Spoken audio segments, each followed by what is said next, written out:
Welcome dear students. आज मैं आप लोगों को ट्रिग्नोमेट्री के बेसिक्स बताने जा रहा हूँ।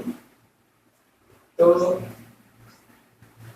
जैसा कि आप लोगों को पता ही होगा कि ट्रिग्नोमेट्री एक राइट एंगल ट्रायंगल पर बेस्ड है। यानी ये जो ट्रिग्नोमेट्री है ये मैथ्स की एक ऐसी ब्रांच है जो एक राइट एंगल ट्रायंगल पर किया हुआ एनालिसिस होती है। राइट एंगल ट्रायंगल का मतलब क्या होता है कि एक ऐसा ट्रायंगल जिसका एक एंगल 90 डिग्री या राइट एंगल हो। तो जिसका एक एंगल 90 डिग्री या राइट एंगल होता है उसे हम राइट एंगल ट्रायंगल कहते हैं। जैसे यहाँ पर हमने दो ट्रायंगल बनाए हुए हैं ABC, और ABC का ही ये दूसरा केस है कि यहाँ पर हमने एंगल C को थीटा कंसीडर किया हुआ है और यहाँ पर हमने एंगल A को फाई कंसीडर किया है। यानी ये फाई हो गया और ये थीटा, या यहाँ अगर हम कहें तो ये फाई हो गया और ये थीटा हो गया। अब ये दो कंडीशंस मैंने एक ही डायग्राम में ली है समझाने के लिए कि परपेंडिकुलर और हाइपोटेनियस कैसे होते हैं, एक ही डायग्राम में इंटरचेंजेबल हो सकते हैं। तो उसे समझाने के लिए मैंने यहाँ पर एक ही डायग्राम को दो तरीके से बनाया है। तो हम समझते हैं आगे की चीज में ट्रिग्नोमेट्रिक रेशियोज जो होते हैं। देखते हैं हम पहले फर्स्ट डायग्राम में, फर्स्ट केस में sine theta, cos theta, tan theta. तो साइन थीटा होता है perpendicular upon hypotenuse, cos theta होता है बेस अपॉन हाइपोटेनियस, और टेन थीटा होता है परपेंडिकुलर अपॉन बेस। अब अगर हम इस दूसरे डायग्राम में आ जाए तो यहाँ पर ये फाई हो गया और ये परपेंडिकुलर हो गया। तो इसके केस में परपेंडिकुलर और हाइपोटेनियस और बेस जो है चेंज हो जाएंगे। यानी परपेंडिकुलर और बेस चेंज हो रहा है, हाइपोटेनियस तो सेम है, परपेंडिकुलर और बेस चेंज हो रहा है। इसमें हमने एक्चुअली किया क्या है, इस सी को हमने पुश करके खड़ा कर दिया है और ए बी को हमने लेकर दिया है। यानी ए बी यहाँ पर वर्टिकल है और बी सी हॉरिजॉन्टल है। तो इसको हमने कैसे लिया हुआ है कि ए बी को हमने यहाँ पर हॉरिजॉन्टल कर दिया है और बी सी को हमने वर्टिकल कर दिया है। अब यहाँ पर कुछ लोगों को कंफ्यूजन होती है कि साइन क्या होता है, कॉस क्या होता है, टेन क्या होता है, या इनिशियल स्टेज में जो बिगिनर्स होते हैं उन्हें समझ में नहीं आता, वो कंफ्यूज हो जाते हैं साइन कॉस टेन में कि किसको कैसे क्या लें। तो उसको समझने के लिए ट्रिक्स यूज की जाती हैं जिन्हें मैं बताने जा रहा हूँ। हिंदी में अगर आप हिंदी मीडियम स्टूडेंट हैं तो पंडित बद्री प्रसाद हर हर बोले, पंडित बद्री प्रसाद हर हर बोले।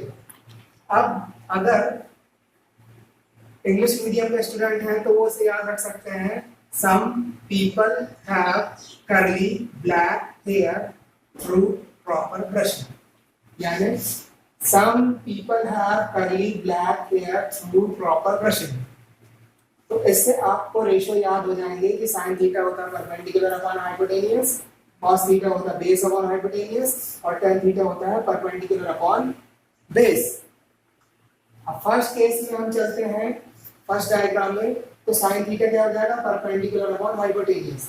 तो परपेंडिकुलर हमेशा कौन सा होता है, जो एंगल हमें दिया हुआ होता है उस एंगल के सामने जो साइड होती है वो परपेंडिकुलर कहलाती है, और 90 डिग्री के सामने की जो साइड होती है या आर्म होती है ट्रायंगल की वो हाइपोटेनियस होती है।